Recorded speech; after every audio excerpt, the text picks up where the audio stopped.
Early on in my service as a young missionary in Uruguay and Paraguay, Jeune missionnaire, au début de ma mission en Uruguay et au Paraguay, je me suis rendu compte que l'une des choses qui attirait le plus les gens qui voulaient en savoir davantage au sujet de l'Église de Jésus-Christ des Saints des Derniers Jours était leur intérêt pour notre doctrine concernant la famille. En fait, depuis le rétablissement de l'Évangile de Jésus-Christ, les gens qui cherchent la vérité sont attirés par la doctrine, selon laquelle la famille peut être ensemble à jamais. Le principe de la famille éternelle est un élément essentiel du grand plan de notre Père céleste pour ses enfants.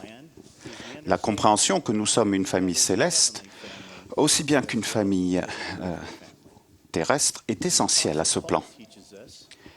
L'apôtre Paul nous enseigne que notre Père céleste est le Père de notre esprit, qu'ils cherchassent le Seigneur et qu'ils le trouvent, car en lui nous avons la vie, le mouvement et l'être. De lui, nous sommes la race. Être les enfants d'un Père céleste aimant est un principe si fondamental de l'Évangile de Jésus-Christ que même nos enfants proclament sa véracité quand ils chantent le chant de la primaire « Je suis enfant de Dieu ». Vous souvenez-vous de ces paroles « Je suis enfant de Dieu et il m'a mis ici. Il m'a donné un bon foyer, des parents si gentils. Conduis-moi et marche avec moi sur le bon chemin. Apprends-moi comment agir pour le connaître enfin. » Reconnaître que nous avons une famille céleste nous aide à comprendre la nature éternelle de notre famille terrestre. Les doctrines et alliances nous enseignent que la famille est essentielle à l'organisation des cieux.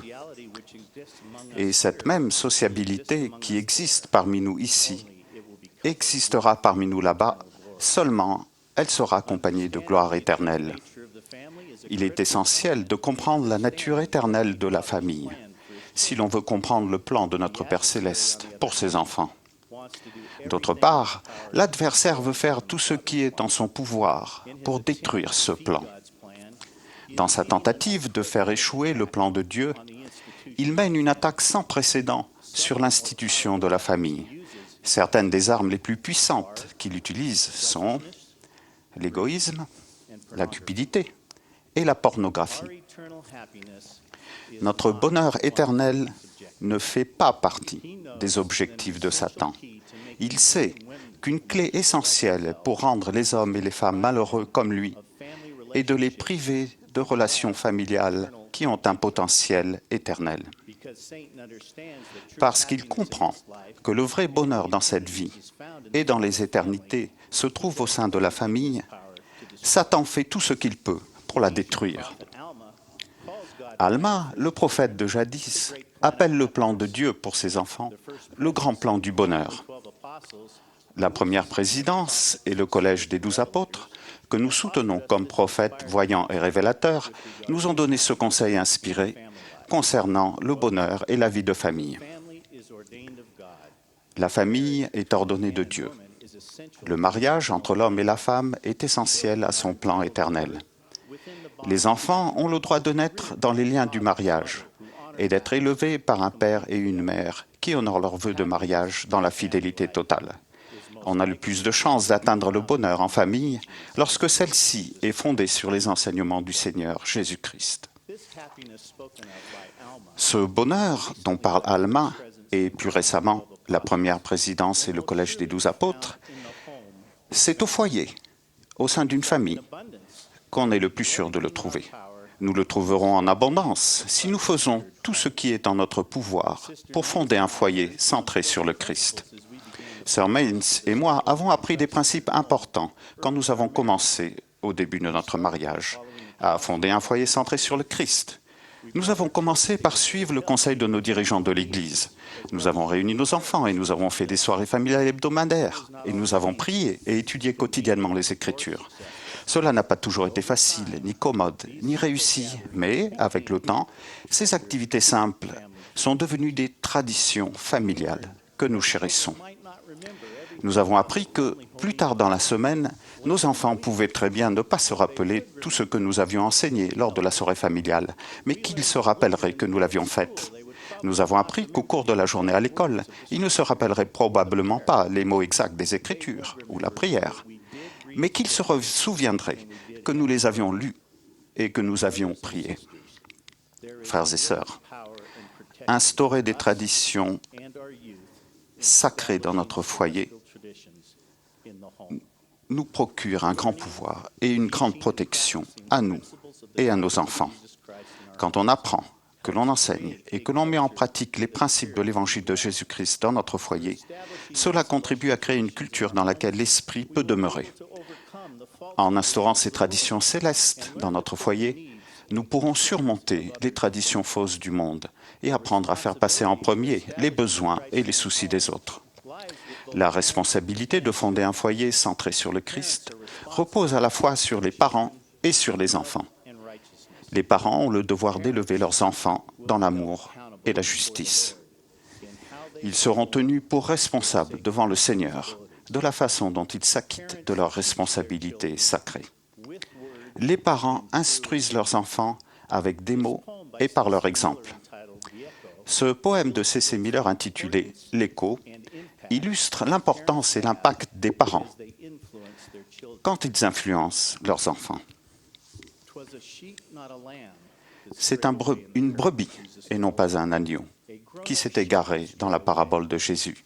Une brebis adulte qui s'est écartée des 99 autres du troupeau. Et pourquoi chercherions-nous la brebis et espérerions et prierions-nous sincèrement?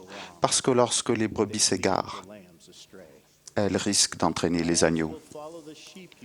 Vous savez, les agneaux suivent les brebis. Chaque fois qu'elles s'égarent, peu après que s'éloignent les brebis, les agneaux s'égarent, eux aussi. Et nous supplions sincèrement les brebis en faveur des agneaux aujourd'hui, car quel prix terrible les agneaux devront payer lorsque les brebis se seront égarées.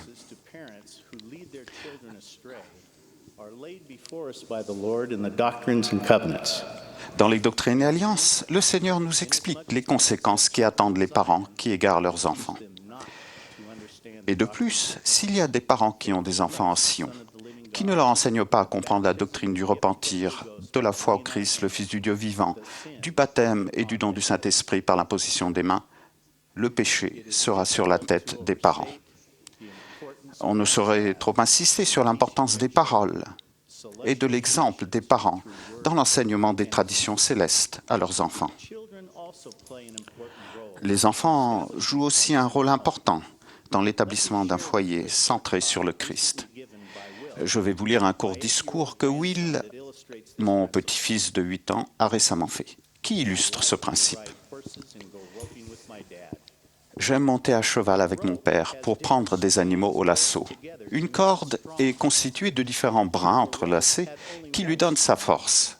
Si une corde n'avait qu'un seul brin, elle ne nous permettrait pas de faire notre travail.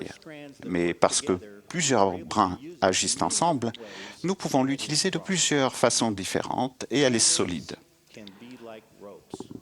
La famille peut être comme une corde. Quand il n'y a qu'une seule personne qui travaille dur et fait ce qui est juste, la famille ne sera pas aussi forte que lorsque tout le monde fait des efforts pour s'entraider.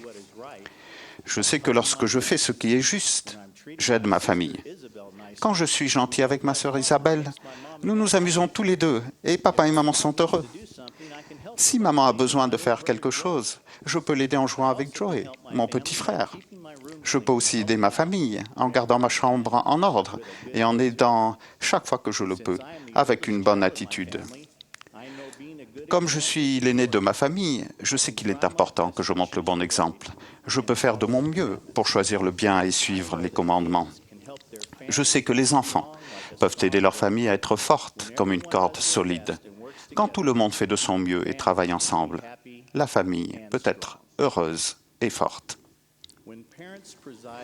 Quand les parents président la famille dans l'amour et la justice et enseignent l'Évangile de Jésus-Christ à leurs enfants par la parole et par l'exemple, et quand les enfants aiment et soutiennent leurs parents en apprenant et en mettant en pratique les principes qu'ils leur enseignent, cela permet la création d'un foyer centré sur le Christ. frères et sœurs, nous, membres de l'Église de Jésus-Christ des Saints des Derniers Jours, nous comprenons la nature éternelle de la famille et nous y croyons.